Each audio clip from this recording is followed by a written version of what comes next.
नमस्कार। स्वागत है आपका हमारे YouTube चैनल बुक विहार में। आज जिस बुक का मैं आपके साथ इनसाइट साझा करने वाला हूं, उस बुक का नाम है stop worrying start living by Dale Carnegie. यानी डेल कार्नेगी ने इस बुक को लिखा है, जिसका हिंदी मीनिंग है चिंता छोड़ो और सुख से जियो। यदि आप हिंदी में पढ़ना चाहते हैं तो ये इस बुक का जो आपको हेडलाइंस मिलेगा या जो टाइटल मिलेगा वो रहेगा चिंता छोड़ो सुख से जियो। मैं इस बुक के बारे में आपको थोड़ा सा ब्रीफ बता देना चाहता हूं कि ये बुक किसके ऊपर है। ये बुक,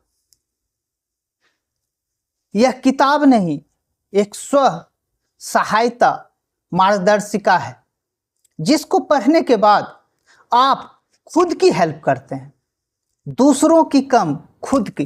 तो ये बुक आप खुद के लिए खरीद सकते हैं।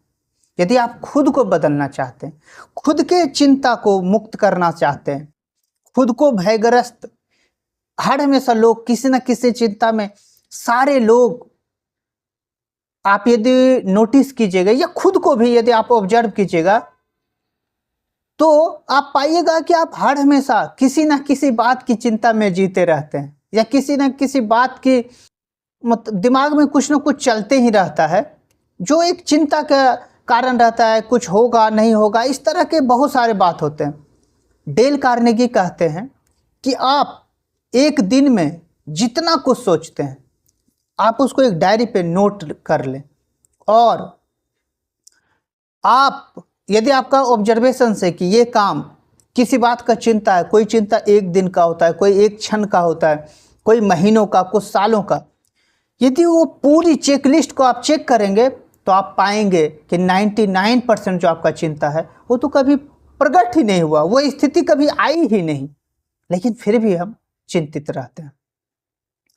तो यदि आप ये बुक पढ़ते हैं तो आप इस तरह की जो व्यवस्था है या इस तरह की जो मानसिकता है, उससे खुद को मुक्त करने में सफलता मिलेगी आपको। डेल कार्नेगी ने बहुत ही सुंदर सुंदर कहानियों के माध्यम से इस बुक में बताया है कि कैसे वो, उसका क्या इम्पैक्ट होता है और आप कैसे वो चिंता करना बंद कर सकते हैं। मैं आपको जरूर रिकमेंड करूंगा कि एक बार ये बुक रिव्यू देखने के बाद या इनसाइट सुनने के बाद आप वो बुक एक बार खुद के लिए एक बुक यदि खरीद सकते हैं तो ये एकमात्र ये बुक होगा जो मैं आपको सजेस्ट करूंगा, क्योंकि आपको सबसे ज़्यादा जरूरी खुद को बदलना ही है। और यदि आप बुक पढ़ने की शुरुआत करना चाहते हैं तो ये बुक आपके लिए परफेक्ट रहेगा। चलिए मैं डेल कार्नेगी के शब्दों में उनके कुछ लिखे हुए शब्द आपको बताता हूं, जिससे आपको एक अनुमान मिलेगा कि ये बुक किसके बारे में है। तो इस बुक का जो पहला कोट है वो मैं आपके साथ साझा करता हूं, और पहला कोट है, जिंदा रहने के लिए लिखूं और लिखने के लिए जिंदा रहूं। मैं क्यों लिख रहा हूं? क्योंकि मैं जब लिखता हूं तो ऐसा एहसास होता है कि मैं जिंदा हूं। और जिंदा क्यों रहना है? लिखने के लिए, क्योंकि मेरे पास एक काम है जो मुझे नित्य दिन प्रत्येक दिन करना है। डेल कार्नेगी का दूसरा कोट है इस बुक से, आने वाला कल का कोई विचार मत करो, क्योंकि कल अपना विचार खुद कर लेगा। आज का दिन ही आज की बुराइयों के लिए काफी है। जितना निंदा, शिकायत या कुछ कंप्लेन है, कल का कंप्लेन मत करो, या क्या होगा कल या आगे क्या होगा उसका चिंता मत करो। तुम आज का दिन आज की बुराइयों के लिए काफी है। उनका अगला कोट है, चाहे युद्ध हो या शांति, अच्छे और बुरे सोच में सबसे बड़ा फर्क यही है, अच्छा सोच कारण और परिणाम के बारे में विचार करता है, इसकी योजना तार्किक तथा रचनात्मक होती है। बुरा सोच अक्सर तनाव और नर्वस ब्रेकडाउन के कारण बन जाता है। सीधा सा कारण है, यदि आप लॉजिकल, आप सही ढंग से सोचने में सक्षम है, तो आप एक तार्किक और रचनात्मक तरीके से उसके बहुत सारे परिणाम के बारे में विचार कर सकते हैं। और यदि आप नर्वस हैं तो आपको पता है आप जल्दबाजी में जो नहीं होने का है वो भी कर सकते हैं। उनका अगला कोट है, जो बिजनेसमैन चिंता से लड़ना नहीं जानते वे जवानी में ही मर जाते हैं। हम अक्सर सुनते रहते हैं कह रहे बहुत टेंशन से, लेकिन डेल कार्नेगी कहते हैं ये हर दिन हर पल रहेगा, आपको इसके साथ डील करने आना चाहिए। यदि आप डील करने में सक्षम हैं तो आप सफल हैं। अगला कोट है उनका, वो कहते हैं प्लूटो ने कहा था डॉक्टर सबसे बड़ी गलती यह करते हैं कि वो मस्तिष्क का इलाज किए बगैर सिर्फ शरीर का इलाज करने की कोशिश करते हैं, जबकि मस्तिष्क और शरीर आपस में जुड़े हुए हैं और उनका अलग अलग इलाज नहीं किया जाना चाहिए। ये बात तो आज के समय में प्रूफ हो चुका है। और कोरोना के समय हम अक्सर लोगों को ये कहते हुए सुनते थे कि पॉजिटिव रहो, खुश रहो, तुम जल्दी रिकवर करोगे। एकमात्र कारण कि यदि आप डरे हुए हैं तो दवाई और दुआ भी उतना असर नहीं दिखाएगा जितना आप खुश हैं, उस दवाई और दुआ पे विश्वास कर रहे हैं और आप पॉजिटिव मानसिकता के साथ हैं तो आप जल्दी रिकवर करेंगे। वही इन्होंने कहा कि आज के डॉक्टर को सिर्फ शारीरिक नहीं मानसिक इलाज करने की भी जरूरत है, कि उन्हें पीड़ा के समय किस तरह से व्यवहार करना चाहिए। और ये बुक आपको शायद इस बुक से अच्छा दूसरा कोई भी बुक इसके बारे में आपको नहीं सिखा सकता है। अगला है, मैं हमेशा याद रखूंगा आपने मुझे सिखाया है, मुस्कुराओ और जीवन में जो भी मिले उसका सम्मान किसी मर्द की तरह करो। मैं हमेशा याद रखूंगा आपने मुझे सिखाया है, मुस्कुराओ और जीवन में जो भी मिले उसका सामना किसी मर्द की तरह करो। बस यही जीवन। परिस्थिति के अकॉर्डिंग तो सब मुस्कुराते और रोते हैं, लेकिन आपको मुस्कुराना है, डेल कार्नेगी कह रहे हैं। और जो भी सिचुएशन है उसके सामना करने का हिम्मत होना चाहिए। सबसे बड़ी चीज मानसिकता होनी चाहिए। यदि है तो आप सफल हैं। अगला कोट है, 20 लोगों को यह सिखाना आसान है कि क्या किया जाना बेहतर, बजाय उन 20 लोगों में से एक होने के जो अपनी खुद की शिक्षाओं का पालन करे। मैं बार बार बोल रहा हूं, ये बुक आपके लिए है। जैसे मैं ये बुक पढ़ा और मैं भी ज्ञान बांट रहा हूं, लेकिन उससे पहले हमारी जिम्मेवारी है कि क्या मैं इस बुक के कुछ भी 5%, 10%, 2%, 1% भी खुद के अंदर डाल पाया? क्या मैं उन 20 लोगों में से हूं जिन्होंने डेल कार्नेगी के बुक पढ़ने के बाद इसे दूसरे के बताने के माध्यम के रूप में नहीं, खुद को बदलने के लिए उपयोग किया? यदि है तो आप सही रास्ते पे हैं। अगला कोट है, इससे पहले कि चिंता आपको खत्म करे आप चिंता को खत्म कर दो। लेकिन आपको तरीका नहीं मालूम है, इसलिए बुक उठाना ही पड़ेगा। मैं भी आपको तरीका नहीं बता रहा हूं, मैं आपको ये प्रेरित कर रहा हूं कि आप ये बुक उठाएं, ये बुक खरीदें। और नीचे दिए हुए लिंक से भी, आपको डिस्क्रिप्शन में लिंक है, वहां से आप बुक खरीद सकते हैं। मैं तो बोलूंगा वेट भी मत करो, अभी ऑर्डर करो।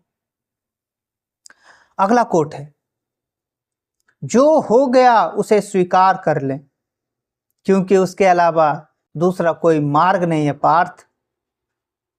जो हो गया उसे स्वीकार करें।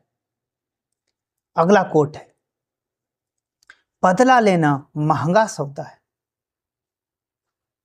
किससे, किसके लिए महंगा सौदा है? डेल कार्नेगी कहते हैं खुद के लिए। और कैसे, वो अगले कोट में वो प्रकट करते हैं। क्या हमारे दुश्मन खुश होकर अपने हाथ नहीं मलने लगेंगे अगर वे जान जाएं कि उनके प्रति हमारी नफरत, हमारा खून जल रही है, हमें थका रही है, नर्वस बना रही है, हमारी सुंदरता नष्ट कर रही है, हमें हृदय रोग दे रही है और शायद हमारी आयु कम कर रही है? अगर हम अपने दुश्मनों से प्रेम नहीं कर सकते तो हम कम से कम खुद से तो प्रेम करें। हमें खुद से इतना तो प्रेम करना चाहिए कि हम अपने दुश्मनों को इस बात की अनुमति ना दें कि वे हमारे सुख, हमारी सेहत और हमारी सुंदरता को नियंत्रित करें। इतनी बेहतरीन बात है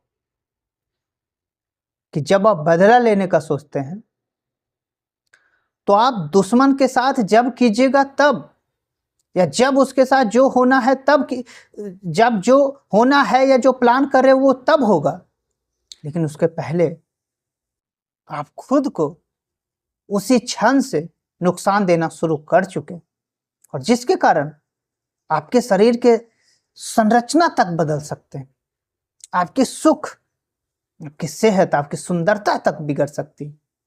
इसलिए पहले उससे नफरत के लिए ना सही, खुद से प्रेम के लिए सही, आप इसे रोके। आगे कहते हैं, अगला कोट है उनका, अपने दुश्मन के लिए नफरत की भट्टी को इतना तेज मत करो कि आप खुद भी उसमें जल जाएं। सेम, यदि आप उसके बारे में सोचते रहेंगे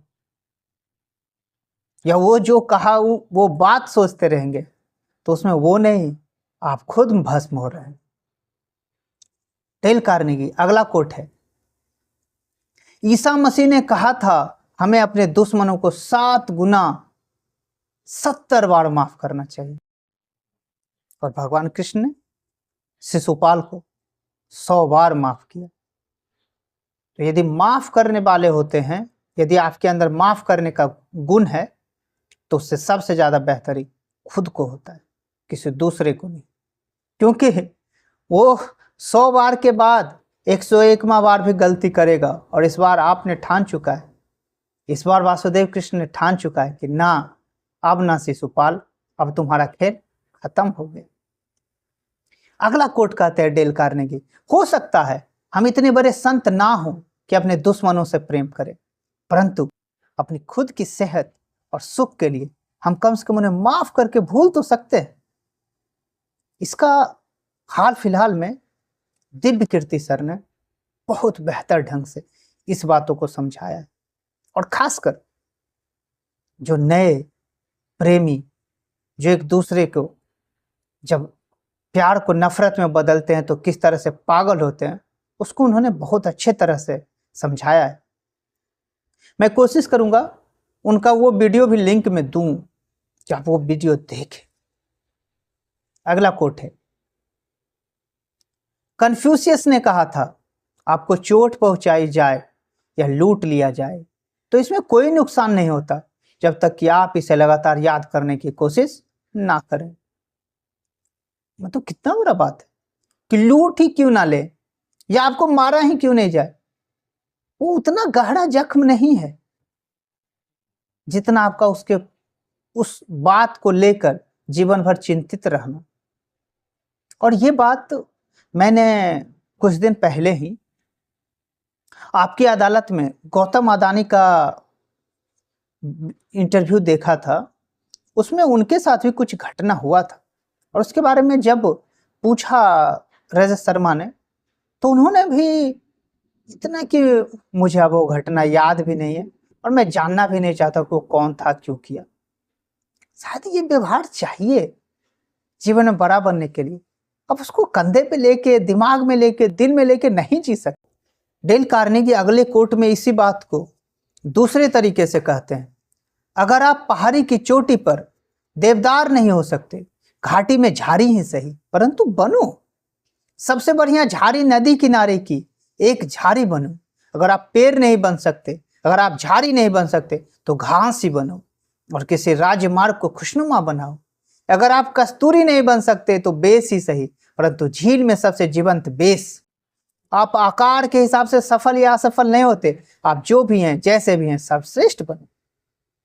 अपना सर्वश्रेष्ठ स्वरूप इस दुनिया के सामने प्रस्तुत करो। शायद यही सबसे बड़ी महानता है। डेल कार्नेगी अगले कोट में कहते हैं, अच्छी चीजों का लाभ उठाना जिंदगी में सबसे महत्वपूर्ण बात नहीं है। कोई मूर्ख व्यक्ति भी ऐसा कर सकता है। असली महत्व की बात तो यह है कि आप अपने नुकसानों से लाभ उठा सकें। इसमें बुद्धि की जरूरत होती है, और इसी से मूर्ख और समझदार के बीच का फर्क समझ में आता है। प्रणाम डेल कार्नेगी। क्या यार, क्या बात कहा है। अच्छी चीजों का लाभ उठाना जिंदगी में सबसे महत्वपूर्ण बात नहीं है। कोई मूर्ख व्यक्ति भी ऐसा कर सकता है। असली महत्व की बात तो यह है कि आप अपने नुकसानों का लाभ उठा सकें। इसमें बुद्धि की जरूरत होती है और इसी से मूर्ख और समझदार के बीच का फर्क समझ में आता है। अगला कोट इसी से जुड़ा हुआ कहते हैं, और ये लास्ट कोट है हमारे अकॉर्डिंग, अगर आपको नींबू मिले तो आप नींबू का शरबत बना लें। अगर आपको नींबू मिले तो आप नींबू का शरबत बना लें।